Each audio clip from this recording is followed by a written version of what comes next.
وطبعا بغسلها كويس وبحب اكلها، معرفش ليه. تمام. ناس كتيرة يعني ما بتحبهاش، بس انا يعني بحبها بصراحة.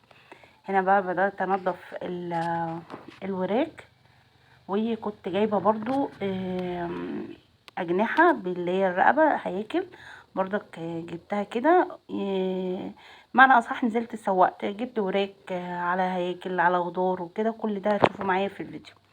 تمام. هنا بقى بدأت انضفهم، فصلت الجنح عن الرقبة. دي برضك بحب اعملها زي اكله كده، يعني مثلا لو انا يوم هقضيه او كده بعملها جنب مثلا شويه مكرونه بالبصل بقى كده والطماطم. عايزه اقول لكم بتبقى جميله، هعملها ان شاء الله معاكم في الفيديو.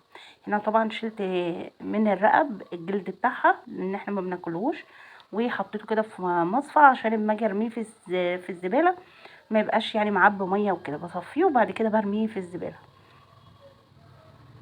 اهو زي ما انتم شايفين. الحمد لله اليومين دول الفراخ رخيصه لحد ما يعني مش غاليه، ويعني يعني تقدري تجيبي اللي انت عايزاه. الفراخ دلوقتي عامله حوالي الكيلو عامل 65 جنيه، والوراك عامله الكيلو 70.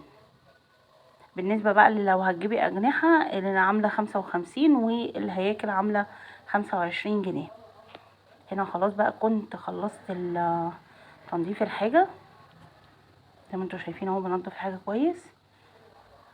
هنا بقى بحط كده في المصفى بواقي الحاجات اللي انا نضفتها، وهسيبها بقى تصفي كده ميتها خالص، وبعد كده نبدا نرميها بقى. نبدا بس نحط الاول الحاجه اللي احنا نضفناها، ونحط عليها شويه ملح وليمون كده، وهسيبهم بس منقوعين شويه. بعد كده طبعا كنت جايبه فاصوليا خرطتها حوالي كيلو، وحطيتها في مصفى كده، وبدات اغسلها. وجبت قلقاس حوالي 2 كيلو، كان الكيلو عامل 20 جنيه، والفاصوليا كانت برضو عامله 20 جنيه الكيلو. عايزه اقول لكم القلقاس ده بقالي كتير قوي ما اكلتهوش، ما عملتوش بقالي فتره، فما صدقت بصراحه شفته. وبعد كده بدات بقى اخرطه، وحطيته كده في مصفى وبغسله غسله يعني حلوه كده، وبسيبه بقى يصفي خالص. تمام. هنا بقى جبت الحله بتاعتي وبدات انزل بالفراخ، بديها صدمه كده كويسه على النار اهو زي ما انتوا شايفين. انا شلت الاجنحه والرقب في كيس لوحده، واللي هعملهم اكله تانية. وهنا حطيت بقى الطماطم والبصل اهو زي ما انتوا شايفين.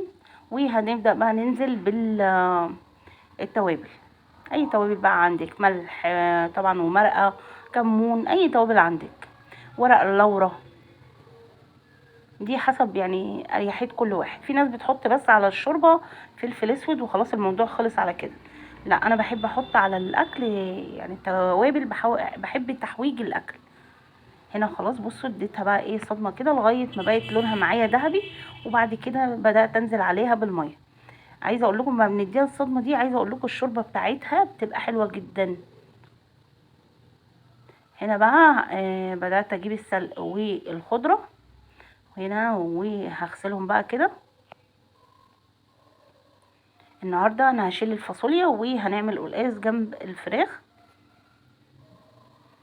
زي ما انتوا شايفين. هسيبها بس منقوعه شويه، وهبدا اشيل بقى لو في حاجه عايزه تتشال. تمام. بعد كده رحنا بقى على الخلاط، حطينا السلق. طبعا انا بقطع الورقه بس بتاعه السلق، مش باخد العيب كله، يعني بقطف السلق. وبعد كده حطيته بقى في الخلاط، ضربته ضربه كده، وبعد كده بدأنا بقى ننزل كده في المصفى. طبعا هنصفيه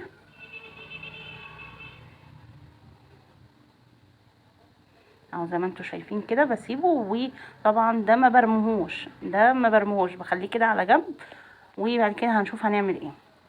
هنا بقى طبعا كنت برضو جايبه جوافه من السوق، قطعتها كده، وبعد كده حطيت بقى لبن، كان عندي لبن بودره والسكر طبعا، وبدات بقى اضربها كده في الخلاط زي ما انتوا شايفين.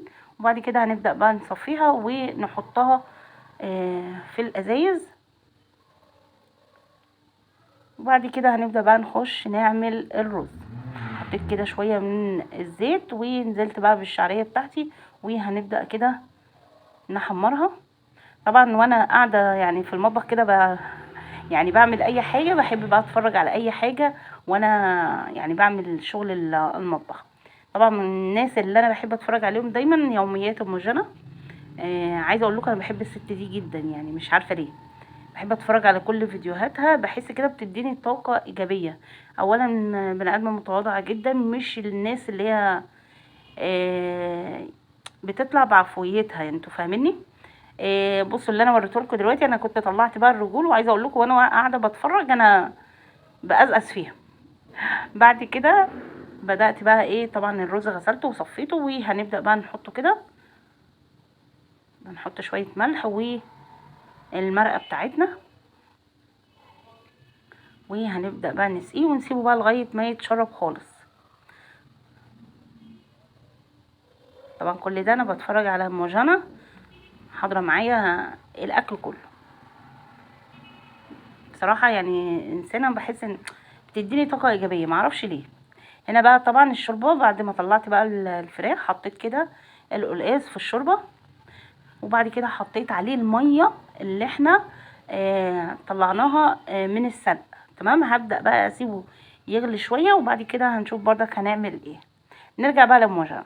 الموجة بحس ان هي بتديني طاقة ايه، الحياة البسيطة، اللي هي الواحدة اللي عايزة تعمل كل حاجة في بيتها، بسم الله ما شاء الله طبعا عليها. عايزة تربي فراخ، عايزة، مش عارفة، انا بحس كده ان هي بتديني طاقة ايجابية بصراحة، من الناس اللي انا بحب اتفرج عليهم جدا. هنا بقى خلاص الرز بتاعي بقى اتشرب، وبعد كده هبدأ اوطي عليه، ونبدأ بقى نعمل الطشة بتاعت القلقاس. احط كده معلقة حلوة كده من السمنة، هسيبها بس تسيح بقى لغاية ايه. بعد كده هبدأ انزل بالثوم، بعد طبعا الثوم بقى ما يتحمر معايا ببدأ انزل بقى بالسلق، ببدأ اديله تشويحة لغاية ما المية اللي فيه كلها تنشف، ينشف معايا ما يبقاش فيه اي مية، ويتحمر معايا شوية كده. هنا خلاص كنت بقى خلصت، وهبدأ احط الاكل. طبعا انا حطيت الطشه مع القلقاس، وده كان فيديو النهارده، وده الاكل بعد ما خلصته. انا بحب الفراخ مسلوقه، لان انا دلوقتي بعمل رجيم ما باكلش اي حاجه فيها زيوت. تمام، وده اكل النهارده، واتمنى بقى ان الفيديو بتاع النهارده يكون عجبكم. لو عجبكم ما تنسونيش بقى في اللايك والشير، واكتبوا لي اي تعليق في قلب الفيديو. اقول لكم مع السلامه.